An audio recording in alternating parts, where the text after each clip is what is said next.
Assalamualaikum warahmatullahi wabarakatuh. Perkenalkan, nama saya Putri Rahmawati dengan NIM 2348 Di sini saya akan menjelaskan materi tentang patofisiologi ginjal dengan dosen pengampu saya, Bapak APT Rizky Wilon Putra MPham. Lalu pertama kita akan bahas tentang ginjal. Apa sih itu ginjal?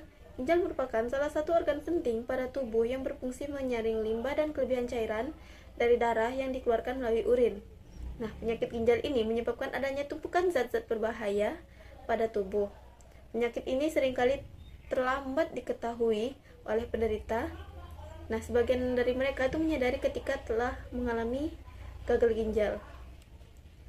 Lalu kita akan bahas gagal ginjal kronik. Gagal ginjal kronis ini merupakan kondisi menurunnya fungsi ginjal yang terjadi secara bertahap, biasanya lebih dari 3 bulan. Nah, pada umumnya gagal ginjal ini disebabkan oleh hipertensi, diabetes tipe 1 atau tipe 2, lalu penyakit autoimun dan penyakit infeksi pada ginjal. Lalu untuk patofisiologi gagal ginjal kronis yaitu pertama, disebabkan oleh hipertensi yang menyebabkan volume darah meningkat dan terjadilah gangguan fungsi ginjal. Gangguan fungsi ginjal ini terbagi menjadi dua lagi, yaitu GFR-nya menurun dan juga proteinuri. Kita akan bahas tentang GFR menurun.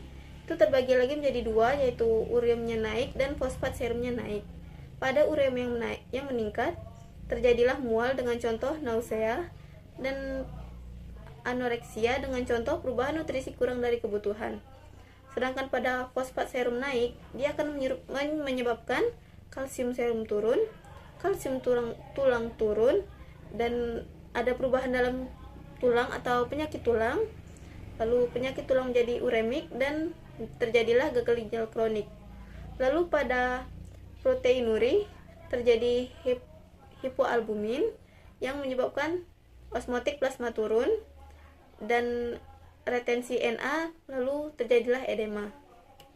Baiklah, selanjutnya kita akan menjelaskan tentang penyakit ginjal polisiklik atau PKD. Penyakit ini menyebabkan banyak kista tumbuh di dalam ginjal. Kistanya ini berupa cairan. Nah, ketika kista tumbuh terlalu banyak atau terlalu besar, ginjal akan rusak dan perlahan akan menggantikan posisi ginjal tersebut dan menurunkan fungsi serta menyebabkan gagal ginjal.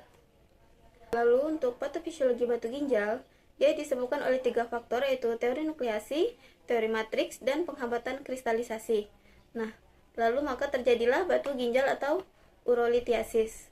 Nah, urolitiasis atau batu ginjal ini terjadi karena dua hal, yaitu obstruksi dan pembedahan. Pada obstruksi, terjadinya aliran balik urin yang akan menyebabkan invasi kuman dan hidronefrosi.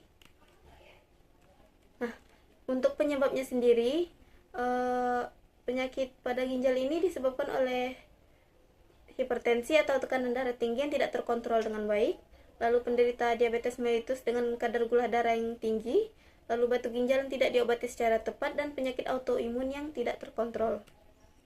Untuk upaya pencegahannya, kita bisa menghindari makan makanan atau obat-obatan yang bersifat mengganggu ginjal, mengendalikan tekanan darah, menjaga kadar gula darah, dan mengendalikan progresivitas penyakit autoimun.